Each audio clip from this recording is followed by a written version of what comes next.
Now it's time for another Board Game Brawl preview with Nick Meanahan, sponsored by Board Game Bliss. Hey now, my name is Nick, this is Board Game Brawl, and today we're going to be taking a look at a game that is currently seeking funding on Kickstarter. That game is called Iron League, and it's from Juegorama. Now, if you like what you see throughout the rest of this video, I would encourage you to go to the official Kickstarter project page and find out even more information about Iron League. I'm going to have a link at the bottom of your screen at the beginning and the end of the video, and also down in the description section of the video. That link is going to take you to the official Kickstarter page. You can find out even more information about the game and hopefully consider backing the project. Now, what is Iron League? This is a competitive arena style game, but instead of just like typical guys trying to hit a ball around a field, you are in giant robots trying to hit a plasma ball around the field and get it to the goal that your opponent is going to be trying to fiercely guard. And what's cool about this game is that it's going to have miniatures that are modular. You can actually pick up weapons during the course of these arena matches that takes place in the future when,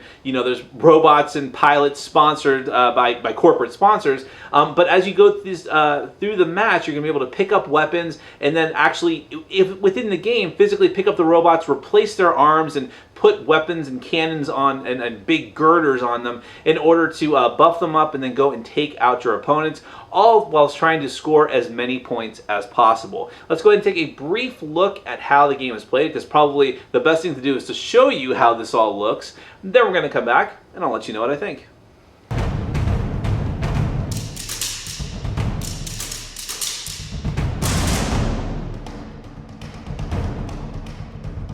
Okay, so this is the typical setup for a two-player match of Iron League. Now, you can easily play this game with up to 6 players, but most of the rules are going to be the same. The only major difference is that multiple players are going to take control of fewer robots. I just wanted to keep this at a 2-player match for now, just to keep things simple and just to give you a general overview. And like I said, most of the rules are going to be exactly the same.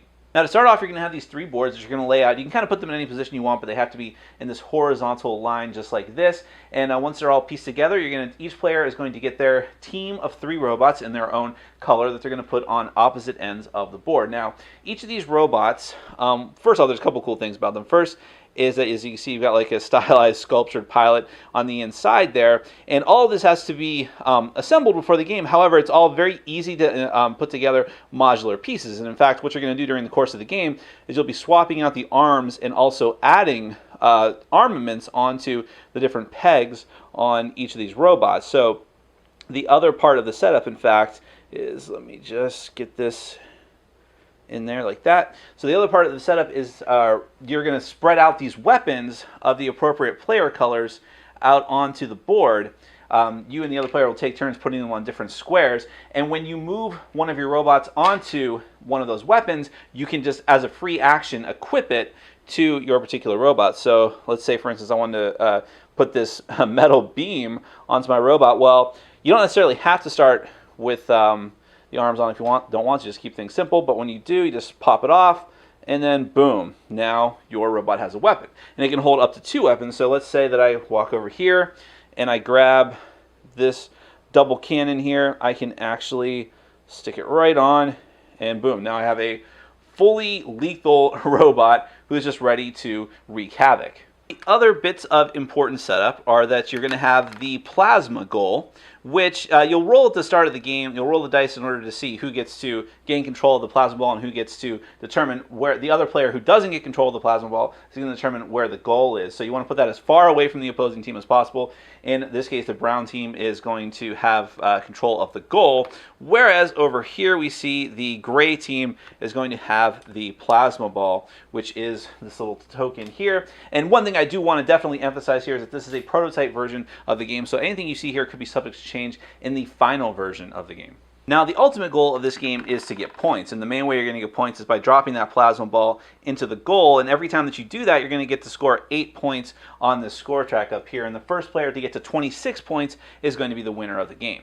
Also, starting off with the players, you're going to have these little player mats here that they do a couple of different things. First off, Here you're going to have a damage track. Now as your robot takes damage, you're going to put these little damage markers there indicating how much damage you're taking, and sometimes you'll have negative effects like possibly falling down. And of course, if your entire damage track gets filled up, you're going to explode. Your pilot survives, but you're essentially out of this match until someone scores a goal, at which point all the robots are repaired and sent back to their original starting positions. Also, each player in a 2-player match is going to have 3 pilot cards that they're going to put, and you actually take the corresponding pilot tokens and you'll put them out onto the different robots. I just didn't put them on there so I could lift up the robots and show you how they all come apart pretty easily. But yeah, you'll have those pilot cards. You'll determine how you get them, whether you want to draft them or do them randomly.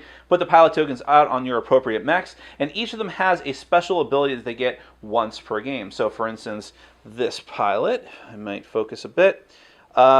She says, the fighter can repeat any throw using 2 dice. Then we have this happy looking fellow here. The fighter annuls or cancels 1 damage point. And let's take one look at one from the opposing team. The fighter also annuls a damage point. So you see there's just different abilities that are going to affect the die, and they can be very powerful if used at the right time in order to manipulate the dice and get yourself into a better scoring position.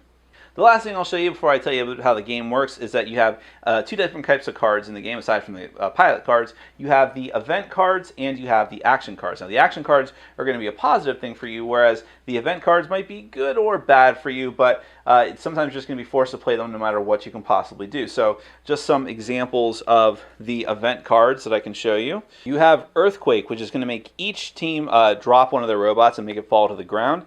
You have, this card says you move 2 squares or shoot 1 weapon against a robot of your choice. This one is Problems with the Electronic Scoreboard. Your score is decreased by -1. So you see some of these can be really good for you, some of them can be bad for you, and it's just sort of mitigating that as part of the game. The other types of cards you might get are the action cards, which are going to be beneficial for you, and you can use them on your turns or at any point during the game. So this one says, your laboratory team has improved the mobility of your hand. You steal or prevent them from stealing the plasma ball. A technician goes and repairs your robot for 2 damage points, or you annul any card that was just about to be played against you, which could be very powerful if played at the right time. Now I'll take you quickly through a typical turn of Iron League. You do all these different things in sequence on your turn. So the first thing you'll do is draw an event card from the event deck. And you can actually choose whether to draw it for yourself or make your opponent draw it. And if it's a bad one, you have to resolve it right away. But if it's a good event, you can save it for later. The next thing you do is you're going to draw an action card. And the action cards can be used at any point during your turn or even on another player's turn. Next phase is where the bulk of the game is going to happen, and that is assigning actions to your team of robots. Every robot gets 2 actions that they can use, and you can mix and match those actions how they like, but once you finish and resolve your 2 actions for each robot, then they're done and they can't do any more for this turn. The first type of action you can take is moving. This is very simply using one of your actions to move 1 or 2 squares. Now you can move diagonal in this game, and remember what I said, is you can actually pick up and equip weapons as a free action as you move. So he's actually going to take this Zim cannon, which I'll explain in a little bit. You can move diagonal, however, you can only move a maximum of 3 diagonals in a turn. Now the only way that's going to happen is if you double up and have both of your actions be movement, which you can do, but like I said, you can only have 3 of those be diagonals. The next thing you can try to do is to shoot, which is literally to shoot. You can use the weapons that you've gained during the course of the match in order to shoot your foes. Now, the way this game works is that you can hit anything on the board. However, it gets more difficult the farther away you are. If you're within 3 squares, you simply have to get 1 pilot on these dice. Now let's take a look at these dice. We haven't actually looked at these yet. On these dice, you've got multiple different symbols. Some of them are just these little pilot faces, and you have a 1 and you have a 2 on these. And these are just simply counted as 1 success during the game. So if you're trying to roll, to hit from within 3 squares, you actually only need 1 of these pilot faces to come up on the 2 dice that you roll. And as long as you've got that, you're going to successfully hit. However, if you, first off, this is actually, which looks like the damage symbol is actually -1, so this can actually cancel out one of your other successes. And these symbols are only used when you're trying to steal the plasma ball, which I'll get back to in a minute. But if you're trying to shoot from more than 4 squares away, then it's going to be even harder, and you actually need to, you need to not drop the dice, and then you actually need to get 2 pilots on the dice, and always remembering that these are always going to cancel out a success. Those are -1. So it can get more difficult the farther away you are to hit something. Now let's talk a little bit about what the different armaments are going to do. You have 3 main types of guns in the game. You have the double cannon light machine gun, which is actually this happy fellow here, which has not been picked up yet. What that's going to do is just simply do 1 damage point. Then you have the silent, quote-unquote, rotating machine gun, which is this very powerful and cool looking gun, which you can equip, which is going to deal 2 damage points if you successfully hit. Now, the interesting one here is the Zim cannon, which I actually have on this, equipped to this guy right now. That one is actually going to create a shockwave. When it hits someone, let's say that these guys are arranged like this, it is actually possible, unless they roll the dice and get enough pilots on the dice, you're going to knock down the main target, unless they roll 2 pilots, and then you're going to potentially knock down any adjacent robots if they don't roll at least 1. That guy dropped his gun. Now, I should also mention that it is very possible to hit your opponents with the plasma ball. Yes, it is it's treated as a weapon in this game, so you can theoretically throw it at someone, and you not only do you get to, it doesn't deal any damage to them, but it can get you 2 points on the scoreboard just for being a show-off. Now, if you have a short-range weapon, which could be either the beam or could be just hitting, like what's called a slap in the game, which is you're unarmed, you're just using your robot mitts, then you just have to be adjacent. That's the one exception to the shooting and attacking. You just have to be adjacent and make the same types of rolls. There are shields in this game that the robots can equip, which is also just as easy as any of the other weapons that can be equipped, and that's actually going to give you extra damage that you can absorb. It's even possible for you to charge and push the other robots, which, if you're successful, and remember, everything that you're doing, you're rolling the dice and trying to get pilots, and the difficulty of the roll depends on what the type of action is, but if you are successful, you can actually knock them down. Now, the interesting thing here is that if you knock down someone who has the ball, it's actually very possible for them to drop it if they don't make their successes and they get knocked over, in which case the person who dropped it gets to choose which square adjacent it goes to. And this can be very dangerous because the goal never moves, and that means that your opponents can easily, if you've already used up all of your actions, can easily grab the ball and make a run for it to the goal and score the points themselves. Remember, when you score, whenever any team scores a goal, everything essentially resets, robots are repaired, you go back to start and do it all over again until someone gets to 26 points. It's even possible in this game to intercept the ball if it is passed, which is another type of action that you can do, between 2 different robots, and there is another robot in the way. You could potentially intercept it by rolling the dice and getting enough pilot successes. But you can also try to steal the ball as well. So let's say that this brown player had the ball, and this player, it's the gray player's turn. They want to take their action to steal. In that case, that is when you're using the plasma ball sides of the dice. Both players are going to roll them, and whoever gets the most of those plasma ball symbols is going to win out and either keep the ball or steal the ball, depending on what position they're in.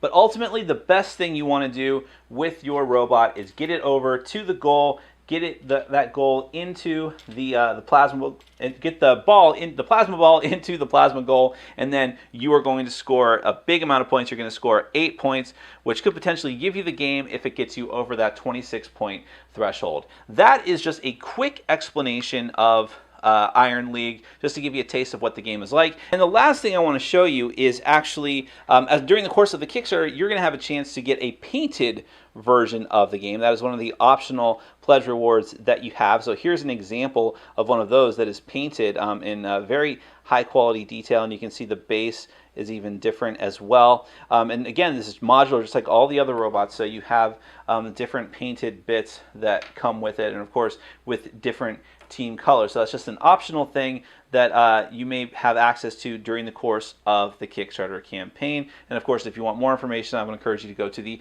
Kickstarter project page. Now, obviously, a huge part of the appeal of Iron League is going to be those miniatures, which I've seen a lot of different miniatures campaigns on Kickstarter, and they always say that in order to have a successful campaign, you have to have miniatures.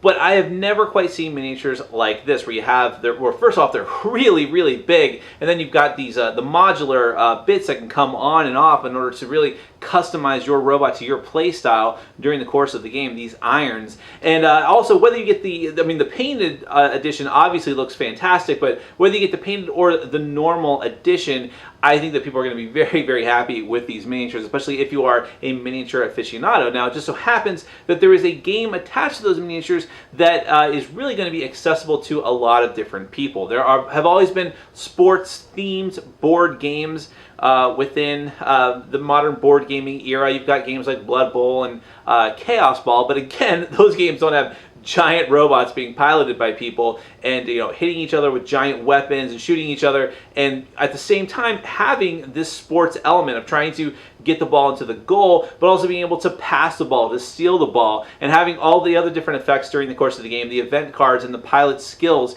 and these weapons have an impact on that, and it all works together to make an experience that a lot of people are just going to enjoy quite a bit, because it's, like I said, it's accessible. It's while there is a lot of depth and strategy that can be had in the game, it's still relatively easy to learn it, and at the same time give people who are looking for a more competitive game to sink their teeth into something to really appreciate. So I think people who are into good aesthetics, who like cool miniatures for their games, who just like a sort of fun romp in this sort of arena type combat, are really going to find something to enjoy here. And if you're one of those people who also think this might be right up your alley, I would encourage you to go to the official Kickstarter project page for Iron League. I'm going to have a link at the bottom of the screen and then down in the description section of the video. Go to the page, find out even more information and videos, and find more cool bits of info about Iron League, and hopefully consider backing the project. That is Iron League from Juegorama, their first game. Thank you very much for watching. My name is Nick. This has been Board Game Brawl, and I'm reminding you to get out there and game every day and in every way. Take care.